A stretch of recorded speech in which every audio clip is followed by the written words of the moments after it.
सत्य की धरती पर आने वाला तो आता ही मेरे लिए है, क्योंकि हर एक भागता है संसार की ओर, जहाँ स्वार्थ और कामनाओं की पूर्ति हो।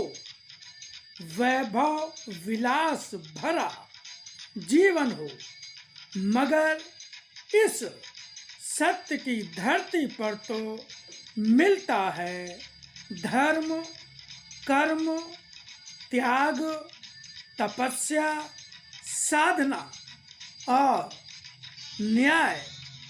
इसलिए यहाँ वही आता है जो इन्हें ही पाना चाहता है।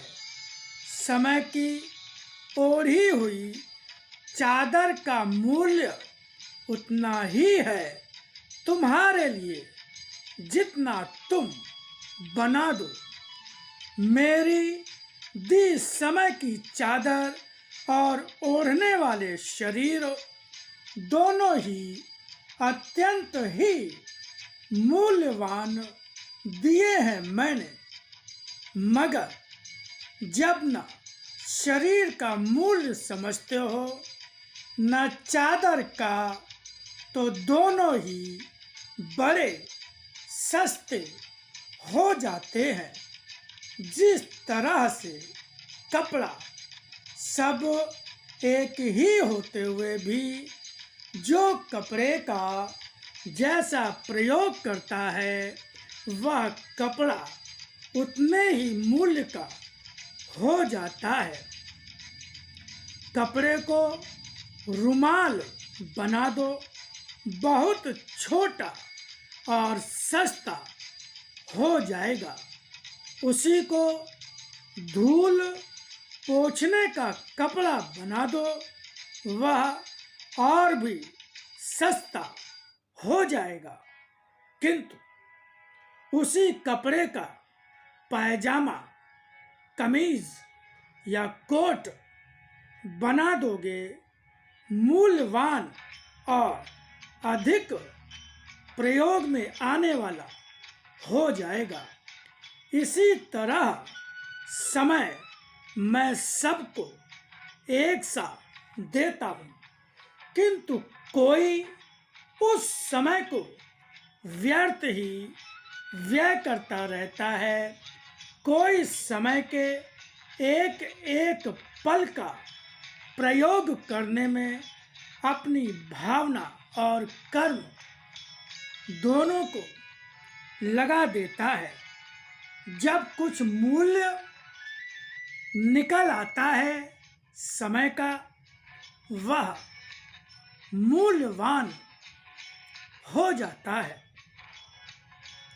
शरीर लेकर तुम भी जन्मते हो, शरीर लेकर मैं भी आता हूँ, मगर तुम्हारा शरीर जब आत्मा से अलग होता है, उसके पास ऐसा कुछ नहीं होता है जो वह संसार को कुछ भी दे सके।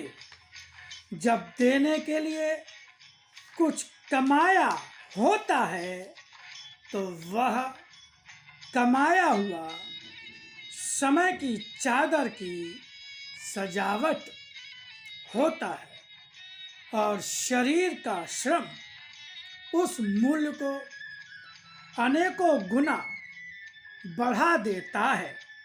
मगर जब वैसा कुछ नहीं करते तो धीरे धीरे समय की चादर फटती जाती है और शरीर उस चादर के बाहर होता जाता है। जो सर्दी, धूप, बरसात को झेलते झेलते टूटता झुलसता हुआ बेकार हो जाता है। इसलिए अभी भी जो समय का टुकड़ा बचा है उसे संभाल कर प्रयोग करो। अभी भी उसका मूल्य बढ़ा सकने के लिए समय पर कारीगरी कर सकने वाले हाथ भी दिए हैं और साथ भी दिया है कारीगर का।